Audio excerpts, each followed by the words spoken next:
ब्राह्मण महासभा ने मनाई महामना पंडित मदन मोहन मालवीय जी की जयंती। महापौर रहे मुख्य अतिथि।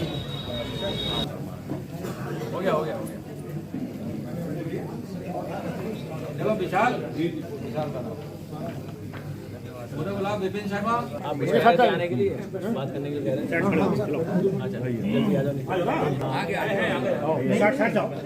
जल्दी फोटो ले लो, जल्दी ले लो। धन्यवाद आपका बहुत बहुत। तो ऐसे ही कभी हम बुराई सुन रहे होते हैं कि हमारी कोई नहीं करेगा, हम ही सुन लेंगे। तो कहीं ऐसा ना हो कि सबसे ज्यादा आपकी हो रही हो, और नहीं हो तो अपने बारे में 4 लोगों से पूछ लेना, बता देंगे लोग। तो इसलिए मेरा कहना है कि इसको प्रथा को रोकिए, रोकिए, एक होइए, एकजुट होइए।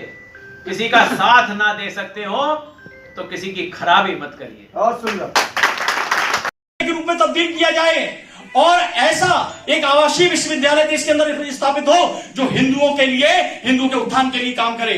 और आपको बता दें 4 वर्ष की बड़ी खतो खिताबत के पश्चात वो 4 फरवरी 1916 को बनारस में बनारस हिंदू विश्वविद्यालय की स्थापना की गई। और इसका जो उद्घाटन समारोह था वो इतना अविस्मरणीय था कि 1911 में जो दिल्ली दरबार का आयोजन दिल्ली में हुआ था जॉर्ज पंचम के स्वागत में, उसके बाद अगर देश के अंदर दूसरा बड़ा कोई समारोह था तो वो बनारस हिंदू विश्वविद्यालय का उद्घाटन समारोह था, जिसमें वायसराय सहित पूरे भारत के जितने भी प्रांत थे, उनके गवर्नर और सीट के जो है जितने भी वरिष्ठ अधिकारी थे वो शामिल हुए थे। और आपको बताने उस पर जो है लीडर जो इलाहाबाद से जो है निकलता था, उसने रिपोर्टिंग की है कि ऐसा भव्य आयोजन हमने अब तक नहीं देखा।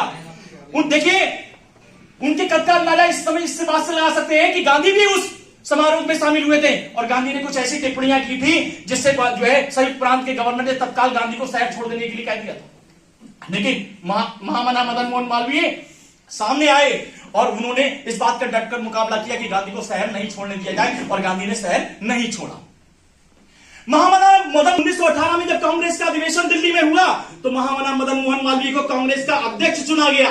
एनी बेसेंट जिनके साथ शुरुआती दौर में उनकी नहीं बनती थी, क्योंकि एनी बेसेंट चाहती थी कि बनारस के अंदर एक ऐसा विश्वविद्यालय स्थापित हो जिसमें सभी धर्म सभी जाति के लोग जो है शिक्षा ग्रहण करें। लेकिन महामना मदन मोहन मालवीय का कार्य हिंदू उत्थान के लिए था, हिंदू रक्षा के लिए। उन्होंने कहा कि वर्तमान समय में वो परिस्थितियां नहीं है कि देश के अंदर अखिलवादी आंदोलन चलाया जाए, लेकिन क्योंकि महामना चाहते थे कि वायसराय से बराबरी के स्तर पर बात हो, गोलमेज सम्मेलन हो। लेकिन इसके बावजूद भी जो है जब गांधी ने असहयोग आंदोलन प्रारंभ किया तो कंधे से कंधा मिलाकर आंदोलन को आगे बढ़ाया।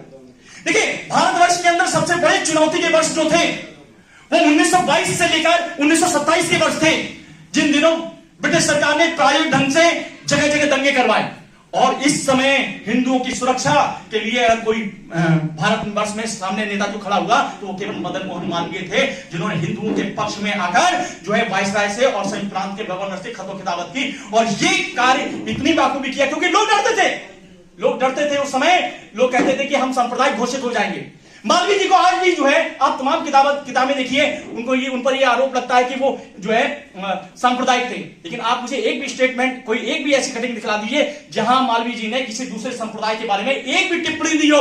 वो तो केवल हिंदुओं के उत्थान और हिंदुओं के रक्षक के रूप में सामने आए थे, हिंदुओं की भलाई चाहते थे। सीमित नहीं रहे, उन्होंने काकोरी के प्रिजनर्स के लिए बहुत बड़ी पैरवी की। देश के चुनिंदा 78 नेताओं को वो साथ लेकर वायसराय के पास गए थे काकोरी प्रिजनर्स की सजाओं को कम कराने के लिए।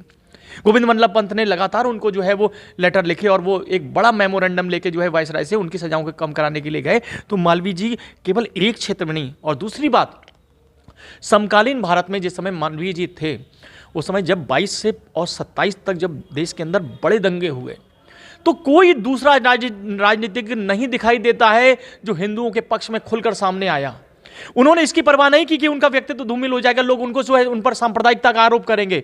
उन्होंने इन सब की कोई परवाह ना करते हुए वो बिल्कुल निर्भीकता से हिंदुओं के पक्ष में खड़े हुए। जो काम वर्तमान समय में योगी आदित्यनाथ कर रहे हैं वो उस भारत में मालवीय जी द्वारा किया गया था। मालवीय जी का कृतित्व बहुत बड़ा है, उनके व्यक्तित्व का सही मूल्यांकन होना चाहिए। यही शायद उनके लिए सच्ची श्रद्धांजलि होगी, जो है मैं ऐसा मानता हूँ। बहुत जो कार्यक्रम कराया है आपने, इसका ये कार्यक्रम बड़ा अच्छा आपका सफल हुआ, तो क्या सोच थी इस कार्यक्रम को कराने के प्रति आपकी?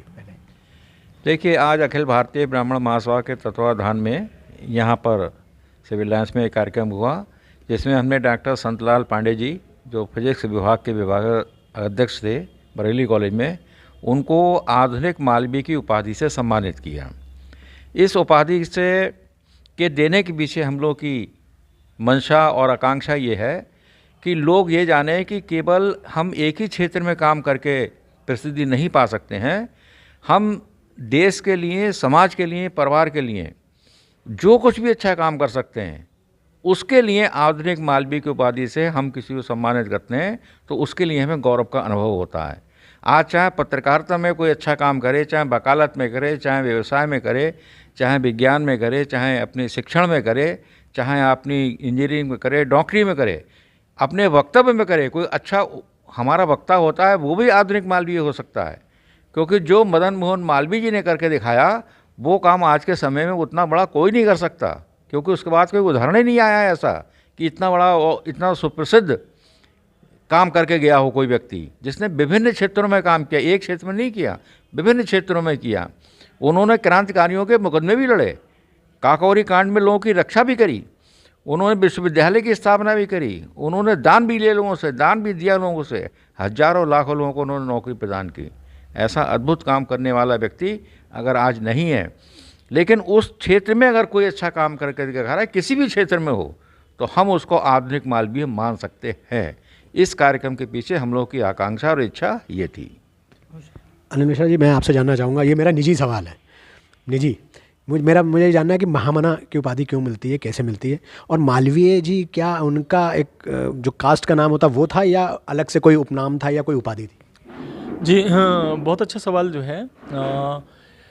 पहले तो मैं आपको बता दूं कि मालवीय एक जाति है और इलाहाबाद में ब्राह्मण जो है, मालवीय ब्राह्मण जो है बहुतायत होते हैं। तो उनके भतीजे भी थे कृष्णकांत मालवीय, जो मर्यादा के संपादक रहे और बहुत बड़े नाम रहे। तो वहाँ पर मालवीय ब्राह्मण जो है इलाहाबाद में बहुतायत पाए जाते हैं, एक बात। दूसरी बात, महामना, महा यानी बड़ा, मना माने हृदय रखने वाला, यानी महामना यानी अपने आप में विशाल हृदय रखने वाले जो है वो व्यक्तित्व हैं। और उनके लिए जो है जनता ने ये जो उपाधि दी, तो वास्तव में ऐसे व्यक्तित्व के लिए ही इतनी बड़ी उपाधि जो है वो दिया जाना चाहिए। महामना का व्यक्तित्व इतना बड़ा था, देखिए जब उन्होंने हिंदुस्तान और अभ्युदय का संपादन किया तो वो देश के अग्रिम पत्रकारों की श्रेणी में थे। जब उन्होंने उच्च न्यायालय में वकालत का कार्य किया वो तो देश के अग्रणी वकीलों में से एक थे। और जब वो राजनीति के छत्तीस पर आए तो उन्होंने देश के सबसे प्रतिभा संपन्न राजनीतिज्ञों में अपना नाम दर्ज कराया।